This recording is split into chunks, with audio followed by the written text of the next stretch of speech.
ఓం శాంతి. ఓం శాంతి. ఓం శాంతి. అందరూ బాబా స్మృతిలో ఉన్నారా? ఈరోజు శివబాబా చెప్పిన ఇంపార్టెంట్ పాయింట్స్. ఎవరి పేరు బాబా హృదయంలో ఉంటుంది? ప్రపంచం వారి దృష్టిలో లేని వారి పేరు బాబా హృదయంలో ఉంటుంది. ప్రపంచం వారి దృష్టిలో లేని వారి పేరు బాబా హృదయంలో ఉంటుంది. ఎవరైతే ప్రపంచం వారి దృష్టిలో ఎవరైతే ఉండరో వారి పేరు బాబా దృష్టిలో ఉంటుంది. బికారి సంస్కారం అంటే ఏమిటి? ఇతరులు ఇస్తే నేను ఇస్తాను అని అనడం కూడా బికారి స్థితియే. ముందుగా మీరు వారిని అడిగినట్లే కదా. బికారి సంస్కారం అంటే ఏమిటి? ఇతరులు ఇస్తే నేను ఇస్తాను అనడం కూడా బికారి స్థితియే.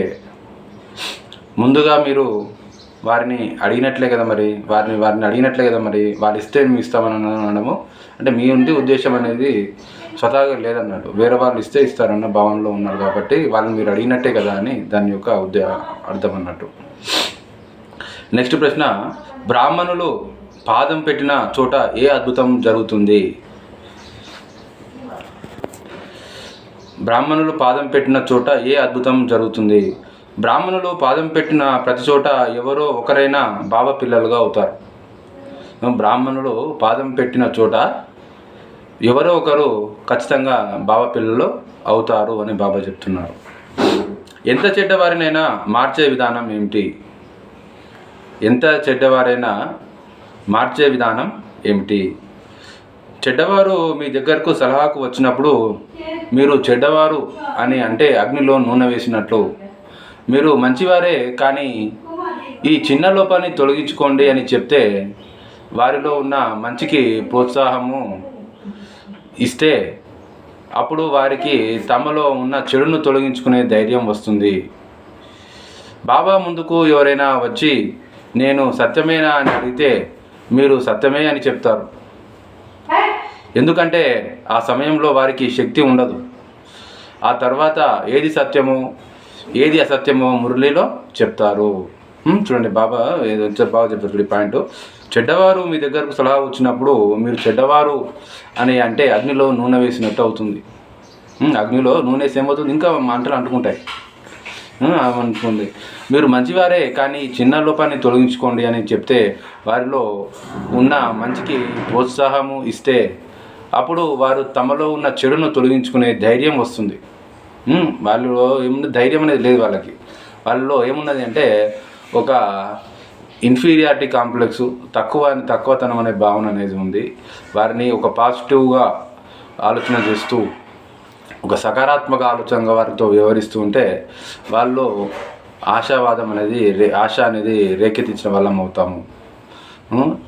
అప్పుడు వాళ్ళకి ఏమవుతుంది అంటే వాళ్ళలో చెడును తొలగించుకునే ధైర్యం అనేది వాళ్ళలో వస్తుంది అంటున్నారు. వాళ్ళలో చెడు గుణం ఏదైతే ఉందో అది తీసేసే ధైర్యం అనేది, తొలగించుకునే ధైర్యం అనేది వాళ్ళలో వస్తుంది. ఎప్పుడు మనము సకారాత్మకంగా మనం వారితో వ్యవహరించినప్పుడు. బాబా ముందుకు ఎవరైనా వచ్చి నేను సత్యమేనా అని అడిగితే మీరు సత్యమే అని చెప్తారు. ఎందుకంటే ఆ సమయంలో వారికి శక్తి ఉండదు. ఆ తర్వాత ఏది సత్యమో ఏది అసత్యమో మురళి ద్వారా చెప్తారు. ఎంత బాగుంటుంది పాయింట్.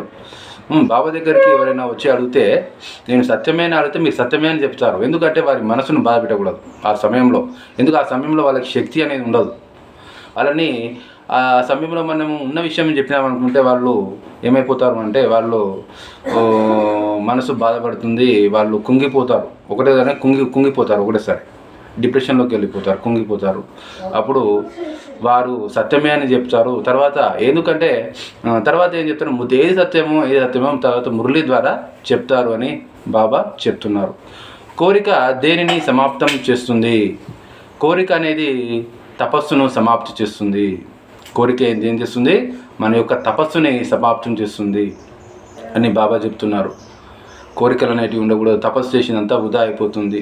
భావన జీవితం అంటేనే త్యాగము, తపస్య, సేవ.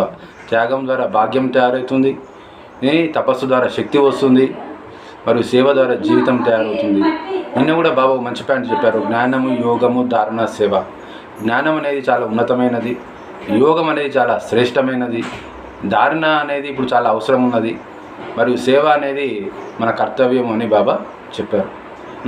చాలా మంచి మంచి పాయింట్స్ వచ్చినాయి ఈరోజు. చాలా మంచిగా వినండి, 1-2 సార్లు వినండి. అచ్చా. ఓం శాంతి. మధురాతి మధురమైన ఆత్మిక తండ్రికి ఆత్మిక పిల్లల యొక్క ప్రియ స్మృతులు మరియు నమస్తే. ఓం శాంతి. ఈరోజు సమానం వచ్చేసి నేను కోరిక లేని ఆత్మను ఈరోజు సమానం 10 సార్లు రాయాలి. రోజంతా మరణం చేయాలి. మరియు ఎవరికైతే సర్వమాన్య వాళ్ళ పుస్తకాలు ఎవరికైతే ఇచ్చానో అందులో ప్రశ్న జవాబు రోజు 2 ప్రశ్న జవాబు రాసి అందరికీ వాట్సాప్ చేయాలి. నాకు ధన్యవాదములు. ఓం శాంతి.